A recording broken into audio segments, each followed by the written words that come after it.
one asked for another rant, but you know what? I'm gonna go on another rant because, yeah. When I was little, I used to have a little birthmark right here under my eye. I might put a picture in, maybe. I don't know. Anyways, I used to have a little birthmark under my eye, and my mom, she said that she would get stopped in the store, and people would be like, what's on her face? Does she have a zit on her face? And it was just annoying, and my mom was like, no, it's a birthmark. And for the longest time when I was little, I hated having a birthmark because, again, I'm prone to bullying, and it's okay. I think it's funny now because I've gotten to the point where it's like, it doesn't really matter what you think, because at the end of the day,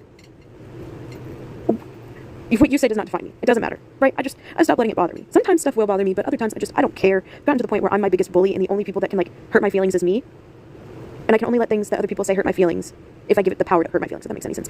Anyways, when I was little, I used to get bullied for the little birthmark that I had under my eye. Right? It was a little strawberry birthmark. And I remember first grade was a train wreck in itself. I may go on another rant. I don't know.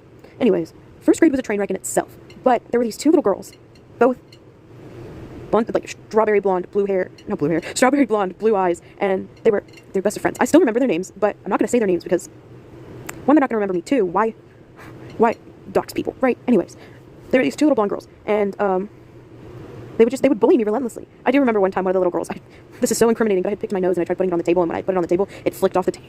This is so incriminating. Guys, I was in first grade. I tried putting it on underneath the table, and when I did it flicked onto her back. So she got a booger on her back. But you know what? It's karma, because they bullied me relentlessly. Anyways, one day they were talking about, I have freckles all over my face. My mom says that they're angel kisses, and then they give me dirty looks because I got this red dot under my eye, right? And they're making fun of me for having a birthmark, and then I'm like, well, it kind of looks like you got turds on your face because you're freckles. And the one girl, she starts getting angry, so she's got a giant vein on her forehead, right? She's getting frustrated with me, and I'm like, you got a giant vein in your forehead. So then she goes and tells on me to the teacher. But then when I was like, they were making fun of me for my birthmark, she was like, no one cares. No, they weren't. That teacher was horrible.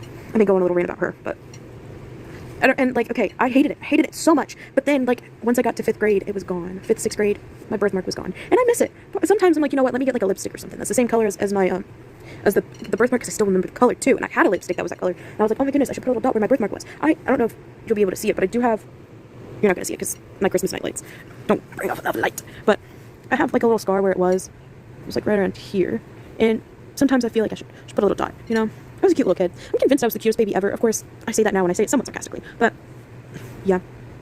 I guess the point of both of my little rants is don't let anyone hurt your feelings. I don't know who needs to hear that today, but don't let anyone hurt your feelings. And don't let anyone bully you into, like, thinking that you're ugly. Because you're not ugly. You're beautiful in your own unique ways. And that's okay. Like, one girl yesterday, I came up on her thing, and I was like, you have a really nice nose. And she was like, okay. And I was like, I'm sorry. I was bullied into thinking my nose was ugly. So now whenever I see someone with a nice nose, I let them know. But, yeah. Is it weird? Is it slightly uncomfortable for the other person? Yes. But you know what? You never knows. You could run into someone that got bullied for having a big nose, and then you tell them you have a really nice nose, and then it's just like, wow, thank you. I've never heard that before. Also, unique compliments make people feel better than just like your regular state-of-the-art compliments. I'm not saying that compliments are nice. Give people whatever kind of compliments you want. But, like, yeah. Don't let anyone tell you that you're ugly. You're not ugly. You're beautiful in your own way, and that is what matters. Yeah.